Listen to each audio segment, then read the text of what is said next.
Hello students, एजुकथन platform आपके अपने YouTube channel साफ स्मार्ट क्लासेस में आपका स्वागत है। और हम पढ़ रहे हैं विद्युत विभव धारिता नाम का चैप्टर, जिसका लेक्चर नंबर 10 आज के सामने होने वाला है।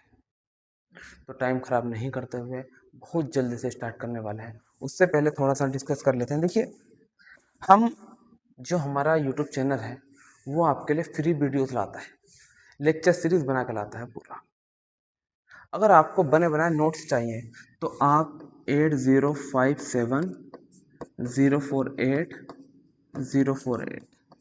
इस नंबर पर व्हाट्सअप कर सकते हैं और यहाँ से फिजिक्स के, केमिस्ट्री के, बायो के प्रॉपर नोट्स आप ले सकते हैं। ठीक है, इस नंबर को नोट कर लें और जिसको भी आपको पीडीएफ चाहिए फिजिक्स का, केमिस्ट्री का, बायो का, मुझसे कांटेक्ट कर सकते हैं। तो अपना स्टार्ट करेंगे हम। आज हमारा लेक्चर नंबर 10 स्टार्ट होने वाला है। इसके अंदर बेहद इंपॉर्टेंट 3 क्वेश्चन करने वाले हैं। संधारित्रों का श्रेणीक्रम संयोजन, संधारित्रों का समांतर क्रम संयोजन और संधारित्र के बीच परावैद्युत पट्टी रखेंगे। ठीक है, तो आपका जो पहला क्वेश्चन होने वाला है स्लाइड से पता चल रहा है, संधारित्रों का श्रेणीक्रम संयोजन। बस संधारित्रों को हमें कौन से क्रम में लगाना है? श्रेणी क्रम में लगाना है। अच्छा, देखिए मैं बता दूं आपको, अगर सभी संधारित्र एक ही तार में होते हैं तो उसे बोलते हैं श्रेणी क्रम संयोजन, और अगर अलग अलग तार में होते हैं उसे बोलते हैं समांतर क्रम संयोजन। तो जैसा क्वेश्चन में कहा उसने हमसे संधारित्रों का श्रेणी क्रम संयोजन समझाइए अथवा सिद्ध कीजिए कि 1/c is equal to 1/c1 plus 1/c2 plus 1/c3। मतलब दोनों टाइप कैसे भी आपका क्वेश्चन ये आ सकता है। तो क्या आएगा आपका? संधारित्र लगाते हैं।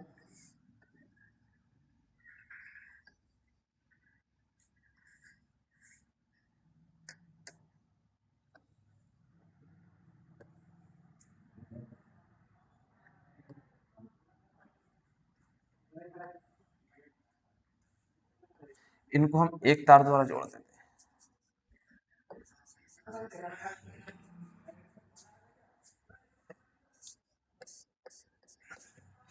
मतलब ये आपका पहला संधारित्र, इसकी धारिता C1, ये आपका दूसरा संधारित्र, इसकी धारिता C2, ये आपका तीसरा, इसकी धारिता C3। पहले संधारित्र का विभव, इसको मान लो हमने प्लस क्यू आवेश दिया, तो प्रेरण द्वारा क्या होता है? Minus Q. ऐसे यहाँ प्लस क्यू होगा और यहाँ माइनस क्यू। ऐसे तीसरे संधारित्र में प्लस क्यू और माइनस क्यू। पहले संधारित्र का विभव V1, दूसरे का V2 और तीसरे का V3। इस तरीके से हमने संधारित्र लिए। और संधारित्र कौन से क्रम में लगा? हमने इसको श्रेणी क्रम में लगा, क्योंकि देखो सबका तार क्या है? एक ही है। और लास्ट में क्या है? पृथ्वी अर्थिंग कर दी हमने। पृथ्वी से क्या कर दी हमने? इसकी अर्थिंग कर दी।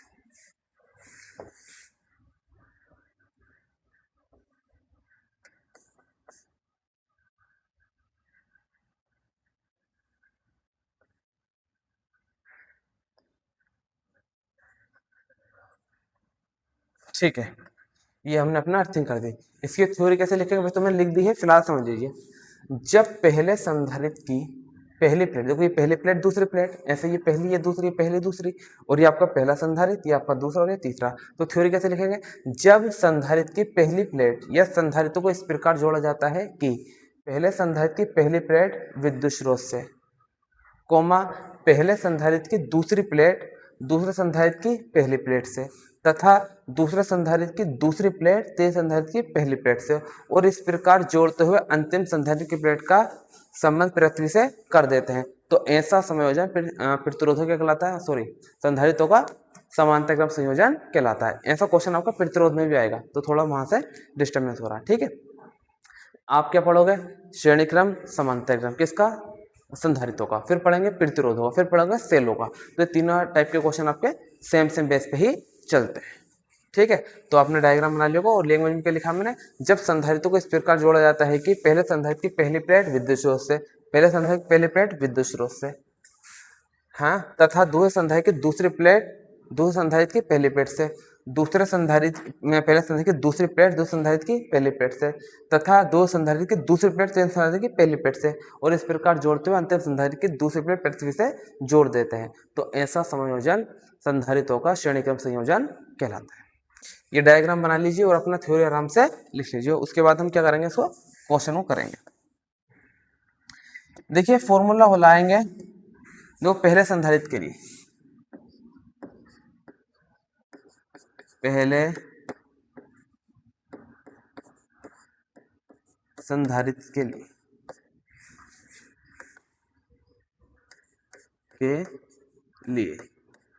फॉर्मूला होता है V बराबर Q अपॉन में C।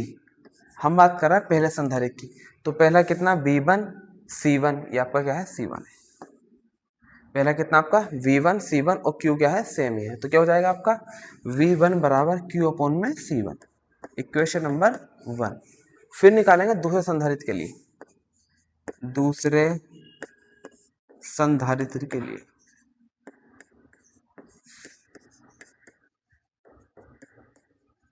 क्या हो जाएगा V2 बराबर Q अपॉन में C2, इक्वेशन नंबर 2। फिर ऐसे लिखेंगे तीसरे संधारित्र के लिए,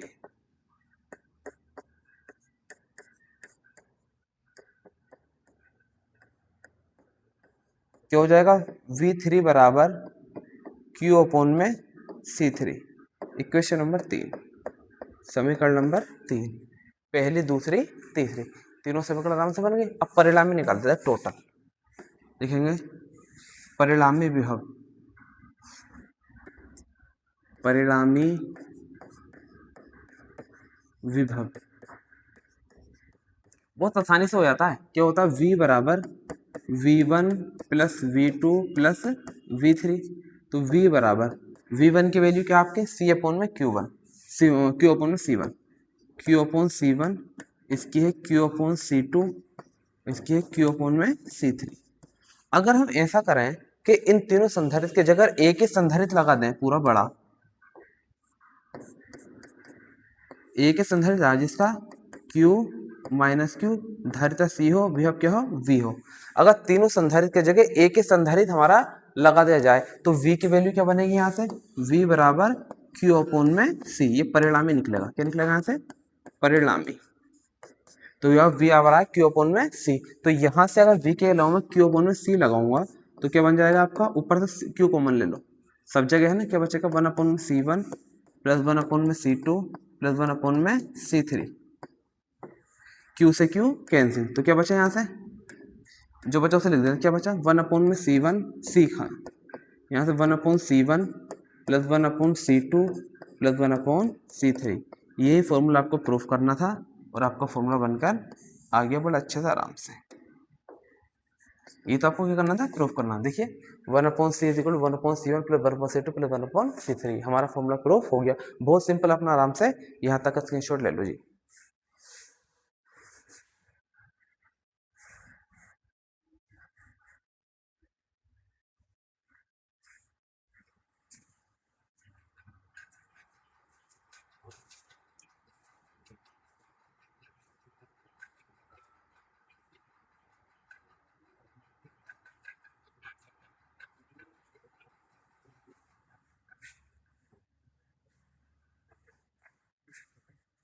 ठीक है, स्क्रीनशॉट आपने ले लिया होगा।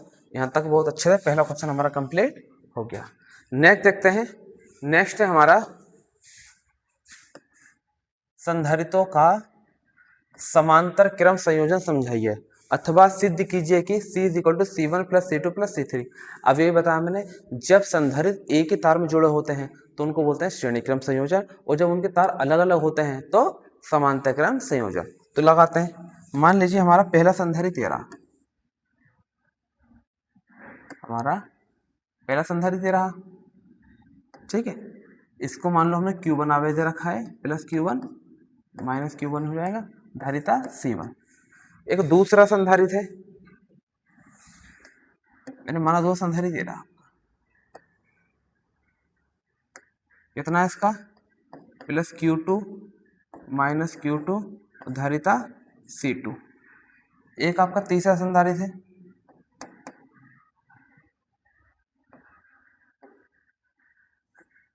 तीनों संधारित्र लगा ली।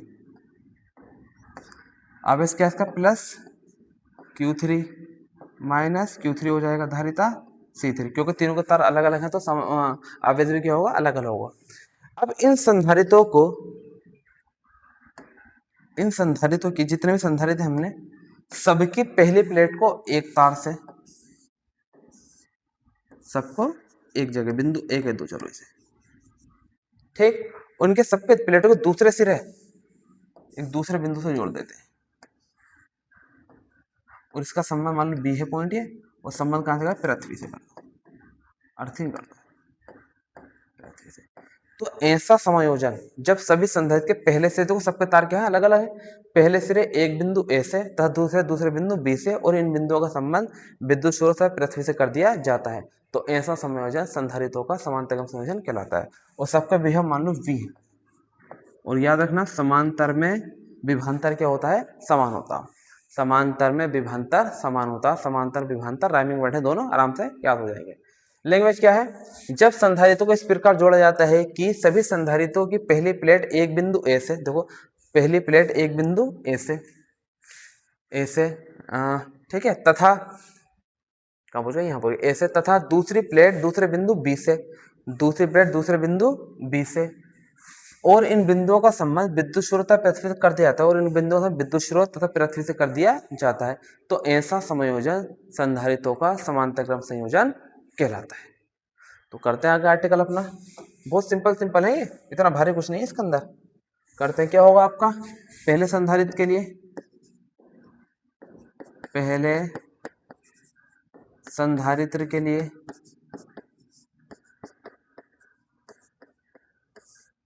Q बराबर सी बी होता ना, Q बराबर क्या होता है, सी बी।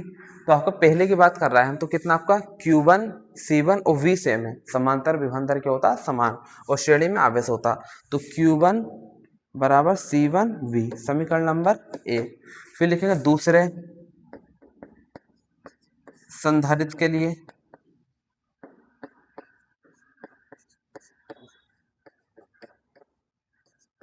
संधारित्र के लिए क्या हो जाएगा, Q2 बराबर C2V, समीकरण नंबर 2। देखो दूसरे के लिए क्या हो जाएगा, Q2 C2 V क्या है आपका, सेम है। तीसरे संधारित्र के लिए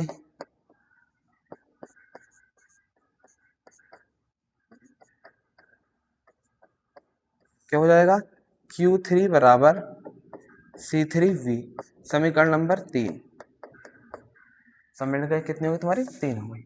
अभी क्या करना है, हमें परिणामी निकालना है, टोटल है ना, जैसा भी किया था हमने, निकाल दो परिणामी, परिणामी आवेश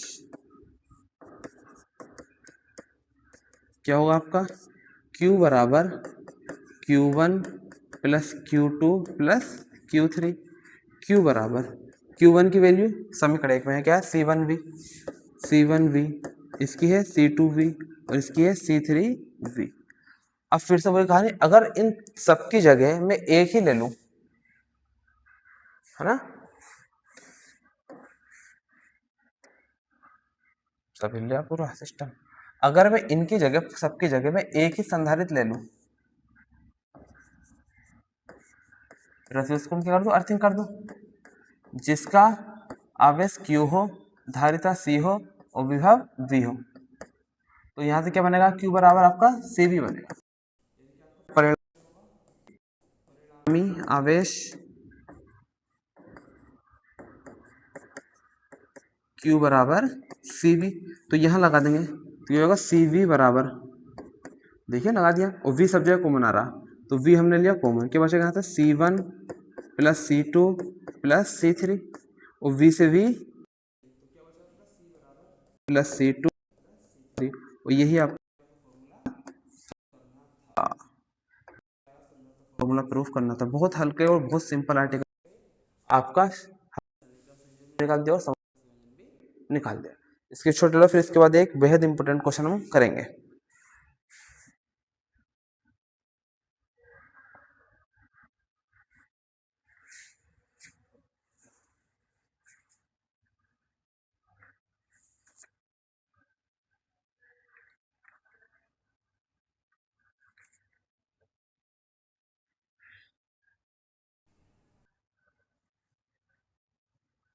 ठीक है, यहाँ तक अपने आराम से कर लिया होगा। आपका श्रेणी क्रम संयोजन भी हो गया और समांतर भी। अब जो आपका मेन इंपोर्टेंट क्वेश्चन होने वाला है वो आपकी स्लाइड पर है। आ रहा फ्रेम में यहाँ तक? एक बार चेक कर लो, फ्रेम में देख लेते हैं। हाँ, आराम से पूरा आ रहा है। अब इसको करते हैं आराम से, यहाँ तक हो गया। अब इसको अपना आराम से सिंपल तरीके से करते हैं। क्या है आपका? समांतर प्लेट संधारित्र की धारिता का व्यंजक प्राप्त करो जबकि प्लेटों के बीच आंशिक रूप से कोई परवैद्युत पदार्थ रखा हो। मतलब क्या है, एक आपका समांतर प्लेट संधारित्र है, ये आपका एक समांतर प्लेट संधारित्र बना देता हूं आराम से। आवेश प्लस क्यू, इधर माइनस क्यू। धारिता आपकी सी, चलो कहानी ऊपर लिखता हूँ। धारिता आपकी सी, वी आपका वी, और पहला तार कहाँ से जोड़ दिया हमने इसको? विद्युत स्रोत से, और दूसरा कनेक्शन इसकी प्लेट का पृथ्वी से, अर्थिंग हमने इसकी कर दी। तो यहाँ तक की बात तो हुई खत्म अपना आराम से। ठीक है, चलो इसे लिखो मत, समझ में तो आ जाता है। आवेश की प्लस क्यू होता है, माइनस क्यू होता है, विभव क्यू होता है, धारिता आपकी क्या होती है? सी होती है, तो आपको पता ही है। ठीक है, अब इसके बीच में आंशिक रूप से कोई पट्टी रख दी। मान लो ये जो आपकी डिस्टेंस है ये वाली, यहाँ पे क्वेश्चन रखा वायु है, तो मान लो डी है, वायु में दूरी कितनी है आपकी? डी। वायु में दूरी कितनी है आपकी? डी। अब इसके बीच कोई परावैद्युत पट्टी रख दी, पट्टी इस तरीके से हमने इसके बीच में ये लगा दी।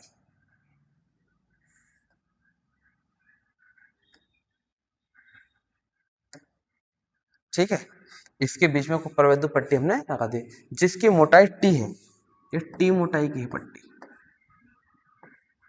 इसकी मोटाई कितनी है? टी। अच्छा, ये पूरी तो डी है, ये टी हुई, तो वायु कितनी बचेगी? D minus T.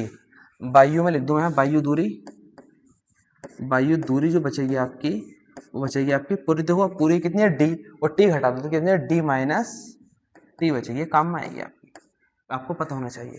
तो आपका समांतर प्लेट संधारित्र हमने बना दिया है, जैसा हमसे क्वेश्चन में कहा था, बीच में कोई परावैद्युत पदार्थ रखा है तो हमने बीच में एक पट्टी हमने लगा दी, और इसके लिए हमें क्या बताना? धारिता का सूत्र बताना है। माना संधारित्र दोनों प्लेटों के बीच किसी परावैद्युत पदार्थ की पट्टी रखी है, इसका परावैद्युत K है, मतलब जो पट्टी रखी है इसका परावैद्युत कितना है? K है, तथा T मोटाई है, जो इसकी मोटाई है वो कितनी आपकी? T है। प्लेटों के बीच में वायु की दूरी लिख दी मैंने, कितनी है? D माइनस टी है। अब अपन आराम से हम फॉर्मूला लगा के करते हैं। तो सबसे पहले अगर मैं इसका देखो, मैं बताऊं क्या पैटर्न पड़े, हम करेंगे C बराबर Q अपन V होता है। अगर मुझे V की वैल्यू पता चल जा तो क्वेश्चन मेरा आराम से हो जाएगा, इस फॉर्मूले लगा धारिता निकालूंगा। तो पहले क्या निकालूंगा मैं इस क्वेश्चन से? विद्युत क्षेत्र की तीव्रता। विद्युत क्षेत्र की तीव्रता से निकालूंगा मैं आपका विभव, क्या निकालूंगा मैं? विभव। और विभव निकालने के बाद वो विभव यहाँ पुट कर दूंगा और आराम से हमारा धारिता निकल के आ जाएगी। ठीक है, तो पहले क्या निकालते हैं? विद्युत क्षेत्र की तीव्रता, एक बार वायु में एक बार पट्टी में, क्योंकि पट्टी अलग है वायु क्या है अलग है, निकालेंगे।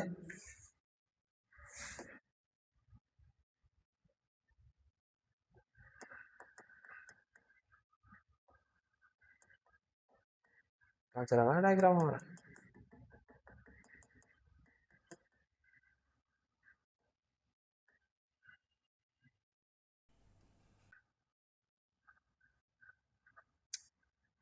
ये भी समस्या ही हमारी है,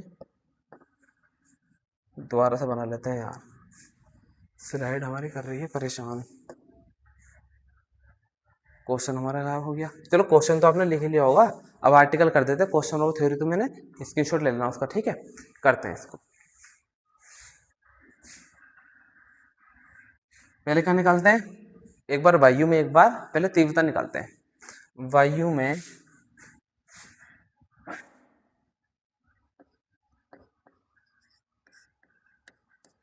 विद्युत क्षेत्र की तीव्रता,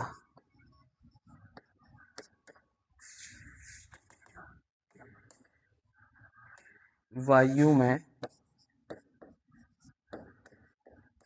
विद्युत क्षेत्र की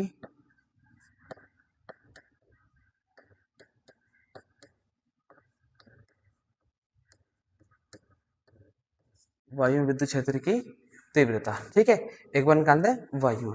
फॉर्मूला होता है E बराबर क्यू अपॉन के एप्सिलॉन नोड ए। ये मैंने प्रूफ करा है, इससे पहले जो आर्टिकल आया उसके अंदर ये फॉर्मूला प्रूफ किया है। तो हमें दो बार करना, एक बार वायु में एक बार पट्टी को, इसे E1 कह देंगे। क्या कह देंगे इसको? E1। और वायु के लिए के की जो वैल्यू होती है वो 1 होती है। के की वैल्यू कितनी होती है? 1। किसके लिए? वायु के लिए। तो यहाँ पे क्या हट जाएगा? तो क्या बनेगा आपका? E1 बराबर क्यू अपॉन में एप्सिलॉन नोड ए, समीकरण नंबर 1। अब निकालेंगे हम पट्टी में विद्युत क्षेत्र की तीव्रता। निकालेंगे परावैद्युत पट्टी में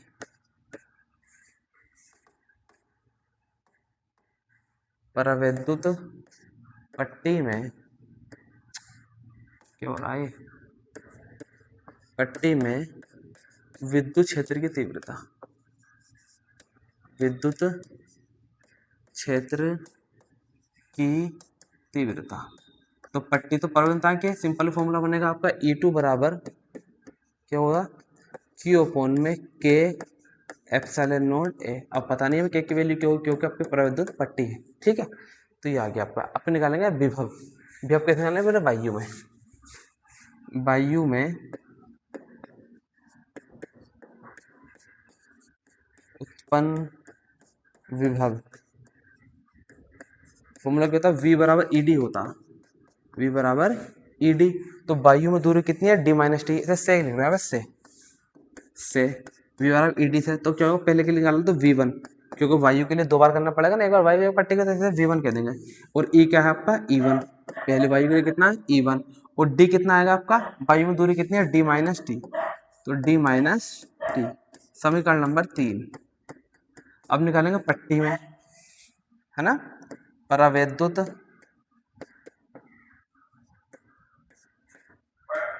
पट्टी में उत्पन्न विभव, तो V2 बराबर क्या हो जाएगा आपका? E2। आपके जो पट्टी की है, पट्टी कितनी है? वो आपके T है, तो क्या हो जाएगा? E2T। पट्टी की दूरी है तो आपके T है ना पट्टी की, तो क्या हो जाएगा? E2T, समीकरण नंबर 4। अब कर लेंगे परिणामी। ठीक है,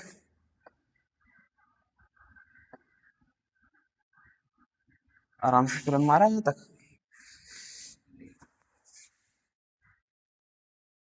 हाँ ठीक है, बस क्या करेंगे हम यहाँ से, हम पट्टी में निकाल देंगे विभव, है ना, परिणामी निकाल दो। परिणामी विभव, परिणामी विभव क्या हो जाएगा? V बराबर V1 प्लस V2। हाँ, परिणामी विभव निकालना क्या हो जाएगा? V बराबर V1 प्लस V2। तो यहाँ से V बराबर V1 की वैल्यू क्या है आपकी? V1 की है आपकी E1 और ब्रैकेट में D minus T plus V2 की वैल्यू कितनी है आपको? E2T। यहाँ से करूँगा V बराबर, तो E1 की वैल्यू ये रही आपको क्या है? Q अपॉन में एप्सिलॉन नोड ए, ठीक है ना, और ब्रैकेट में D minus T plus E2 की वैल्यू ये रही, कितनी है? Q अपॉन में K एप्सिलॉन नोड ए और इंटू टी। अब यहाँ से यहाँ की बात की कहानी यहाँ कर देता हूँ।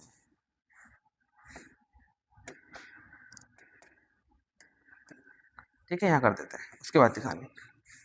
तो V बराबर क्या हो जाएगा आपका? V बराबर, अब यहाँ से देखो Q upon epsilon node A यहाँ भी है और Q अपॉन में एप्सिलॉन नोड ए यहाँ भी है, तो लेंगे कॉमन। क्या आएगा? Q अपॉन में एप्सिलॉन नोड ए हमने लिया कॉमन। यहाँ से बाहर आ, यहाँ से बचेगा D माइनस टी प्लस यहाँ से Q बाहर आ गया, एप्सिलॉन बाहर आ गया, T ऊपर क्या बचा? क्या बचा? T अपॉन में K। परिभाषा से मैंने बताया था V निकल गया, और V निकल के धारिता आराम से निकल जाएगी। परिभाषा, परिणामी लिख दिया मैंने। परिभाषा से, परिभाषा क्या कहती है आपकी? परिभाषा लाएंगे होगी V बराबर C बराबर Q अपॉन में V। उल्टा उल्टा बोल रहा हूँ,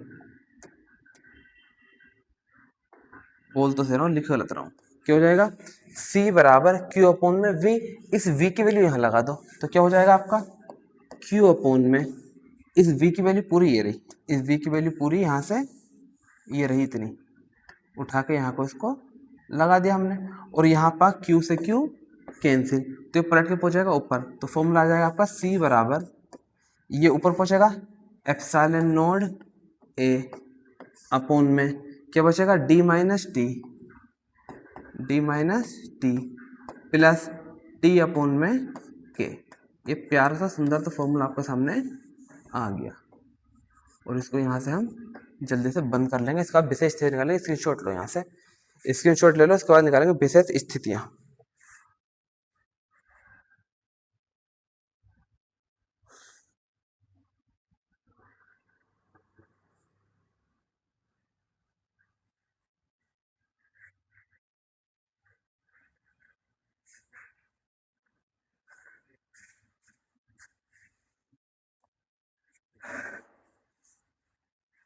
ठीक है, फिर निकालेंगे इसी क्वेश्चन में विशेष स्थितियां। आगे करते हैं, विशेष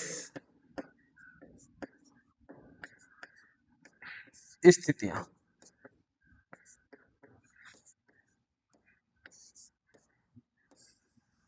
पहले फॉर्मूला लिखा था, फॉर्मूला क्या है आपका, C बराबर यह है ना एप्सिलॉन नॉट A अपॉन में आया है D minus T plus T upon में K, ये आया ना फॉर्मूला, देख लो आपका फॉर्मूला ये आया है T अपॉन में K, और मैंने इसको आराम से लिख लिया। अब ये सर बंद है तुम्हारा, मतलब यहाँ तक का आपने वर्क कर लिया, उसके बाद की कहानी करेंगे, है ना। विशेष स्थिति में नंबर 1, स्थिति में नंबर 1, यदि संपूर्ण स्थान में पूरा लिखो, यदि प्लेटों के बीच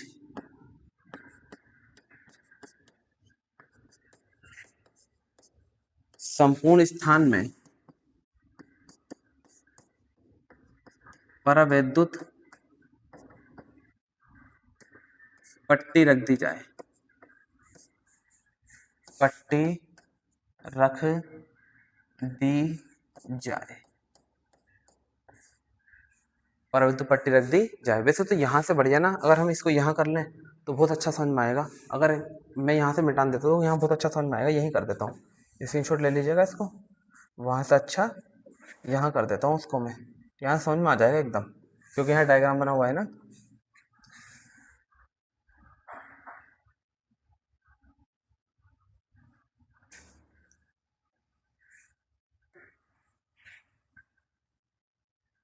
फॉर्मूला लिखा रखा है तुमने वहाँ पे,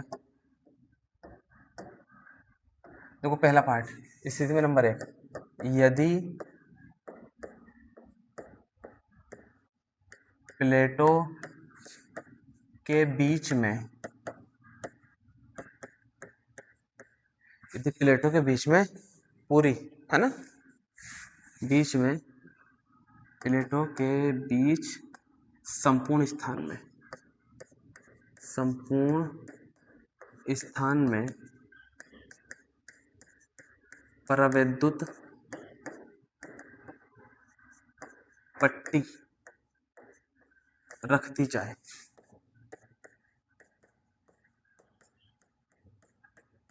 तब परावैद्युत पट्टी रख दी जाए, मतलब इसका मतलब यह है कि जो आपका ये पूरी पट्टी रखी है ये वाली, अगर ये पूरे संपूर्ण स्थान में ऐसा कर दें, रख दी जाए, पूरे स्थान में रख दी हमने, जब हमने इसको पूरे स्थान में रख दिया इसका मतलब T और D का मान क्या हो गया, बराबर हो गया, तो तब क्या हो जाएगा तुम्हारा, तब आपका T बराबर D हो जाएगा, मतलब T जो आपका ये आपका T है वो किसके बराबर हो जाएगा, आपका D के, तो यहाँ लगा देंगे इसको, तो क्या फॉर्मूला बनेगा आपका, C बराबर एप्सिलॉन नॉट A अपॉन में, यहाँ पे क्या हो गया आपका D और T दोनों क्या होगा, बराबर होगा, तो क्या कर सकते हैं यहाँ से हम D माइनस डी, T का मान भी क्या है D, प्लस यहाँ पे T का मान क्या आपका D अपॉन में K, और डी से डी कैंसिल, के प्लस के पहुंचेगा ऊपर, तो सी बराबर क्या हो जाएगा आपका के एप्सिलॉन नॉट ए अपॉन में डी।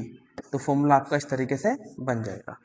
ठीक है, अगर आपने संपूर्ण स्थान में ये प्रवृत्त पट्टी रख दी, और अगर यहाँ से ये पट्टी हटा दी जाए, बिल्कुल सेकंड पार्ट में पट्टी यहाँ से हटा दी जाए, अगर मैं लिखूँ नंबर सेकंड पार्ट इसका नंबर 2, यदि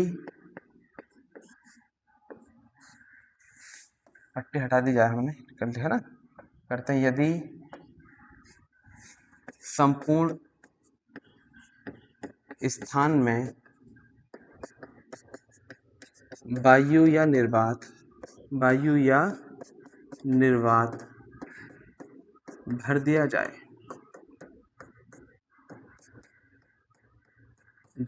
तब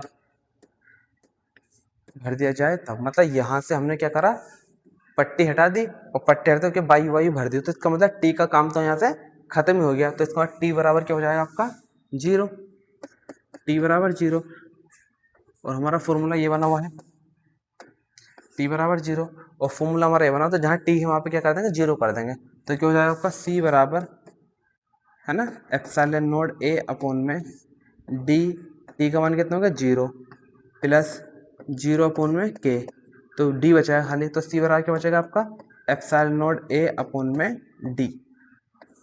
तो फॉर्मूला कुछ हमारा इस तरीके से बन जाएगा, तो फॉर्मूला हमारा कुछ इस तरीके से बन जाएगा। दो स्थिति का स्क्रीनशॉट लो, एक आध और निकाल देता हूँ, फिर इसकी काम खत्म करते हैं।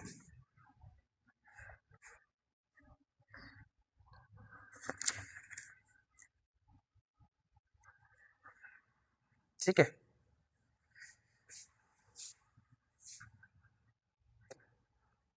इसकी एक आधी स्थिति और लिख देता हूँ, फिर मैं बस काम खत्म करते हैं इसका। वैसे तो 4-5 स्थिति होती है, लेकिन 3 से ही बढ़ जाए काम बन जाएगा आपका।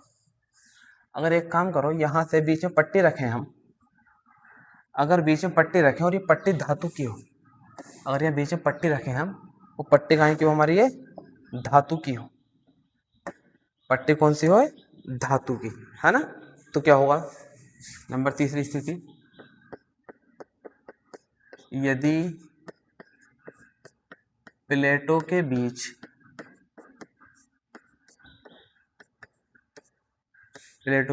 धातु की पट्टी रख दी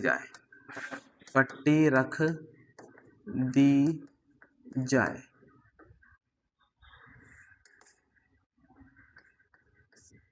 तब के का मान होगा अनंत, के का मान क्या होगा अनंत। मैं दोबारा बता दूं आपको, जो आपके के है परावैद्युतांक है, वायु के लिए मान कितना होता है 1, पानी के लिए होता है 80, और धातु के लिए क्या था अनंत। तो यहाँ इस फॉर्मूले में यहाँ के की जगह अनंत लगाओ, तो क्या हो जाएगा आपका सी बराबर एप्सिलॉन नॉट ए अपॉन में D minus T plus T upon में अनंत, और अनंत को जब भाग करते हैं कितना आता है आपका 0 आता है, आपका 1 अपॉन अनंत इन्फिनिटी कितना होता है आपका 0। तो यहाँ से सिंपल ये बचेगा सी बराबर एप्सिलॉन नॉट ए अपॉन में डी माइनस टी। बस 3 स्थिति आपकी काफ़ी है, इससे ज़्यादा निकालने का कोई फायदा नहीं है। तो 3 स्थिति एग्जाम में आप लिख कर जाना, आपका आर्टिकल पूरा हो जाएगा। बहुत बढ़िया से स्क्रीनशॉट ले लीजिएगा इसका, पॉज कर करके वीडियो को रिवाइंड कर करके पीछे बैक कर करके आराम से देखिए। बने बनाए नोट्स चाहिए तो मैंने आपको व्हाट्सएप नंबर दे दिया है, अपना आराम से घर बैठ के तैयारी कर सकते हैं। तो वीडियो पसंद आए तो लाइक कीजिए, चैनल को सब्सक्राइब कीजिए, मैं ऐसे वीडियो आपके लिए लाता रहूँ। तब तक के लिए बेस्ट ऑफ लक।